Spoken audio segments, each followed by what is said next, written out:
Le VK est sans contredit la machine de travail qui est réputée pour être encore une fois durable, mais surtout affronter des rigueurs au niveau des températures de l'hiver et parfois même des pays qui sont très particuliers. Steve, quelle machine, mais il faut dire que ça a une inspiration littéralement russe, là.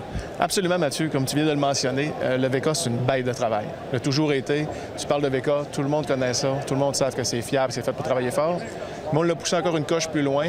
Et avec nos amis russes, effectivement, ils sont derrière le développement de cette nouvelle machine.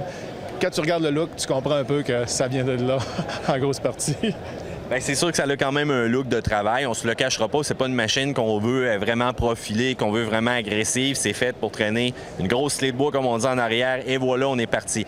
Mais là, la Russie sont durs avec les machines. Parfois, voire même un peu cow-boy, voire même insouciant parfois. Fait que là, on est capable d'avoir une mécanique qui résiste à ces gars-là. Ça a été testé là-bas. Il faut savoir que là-bas, les réseaux de sentiers, c'est pas comme au Québec. Il n'y en a pas. C'est des forêts, c'est des routes forestières, pas grattées, pas entretenues. Alors, les machines ont été testées dans ces conditions-là. Ce qui est surprenant, autant qu'il y a un look de travail, tu roules cette machine-là en sentier chez nous, c'est confortable. Très bonne suspension, très solide à la fois, parce que, encore une fois, c'est fait pour être chargé. Mais la chose qui saute le plus aux yeux ou que tu te rends compte rapidement, c'est le confort que tu as à conduire cette machine-là. Les nouvelles poignées hautes, position de conduite, siège confortable, suspension qui travaille bien. Puis aussitôt que tu as besoin de traîner quelque chose ou sortir du sentier, aucun problème, pas besoin de te casser la tête. Je fais référence à tes clients types. Les gens, justement, qui achètent ça, ils font quoi comme activité de travail, là? Où est-ce qu'on irait vraiment solliciter le maximum de la capacité de la machine? Beaucoup de gens qui font du bois, on ne se le cachera pas, sur des terres vont acheter des machines comme ça. Les gens qui ont des chalets dans le bois, qui font du trapage et qui ont besoin d'aller loin et de revenir. Hein? Tu veux revenir avec ta machine, donc ils vont rechercher un produit fiable. Certaines érablières vont utiliser des motoneiges, même si la mode aux 4 roues à chenilles dans ce domaine-là a vraiment pris beaucoup de place.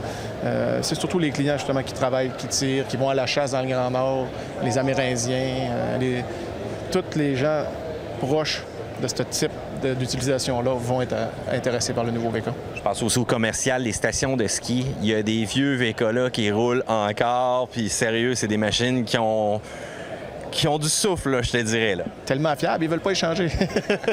Mais on est rendu là. Effectivement, c'est une machine qui va se prêter à ce type de travail-là aussi, là, qui va être une bête de travail pour plusieurs années, là. Steve, par rapport au marché, justement, québécois, quel pourcentage de machines qu'on vend par rapport au travail versus le plaisir, si on veut? Mettons qu'on recule de là 5, 6, 7 ans. Le marché tourisme est encore très fort. Et aujourd'hui, je te dirais que le marché utilitaire, il y a tellement de modèles et de choix de modèles, ils sont tellement adaptés pour le sentier et le confort que le marché qu'on appelle utilitaire doit représenter, je te dirais, au Québec, 70 % du marché, là. Fait que c'est quand même énorme, là. Très, très, très important.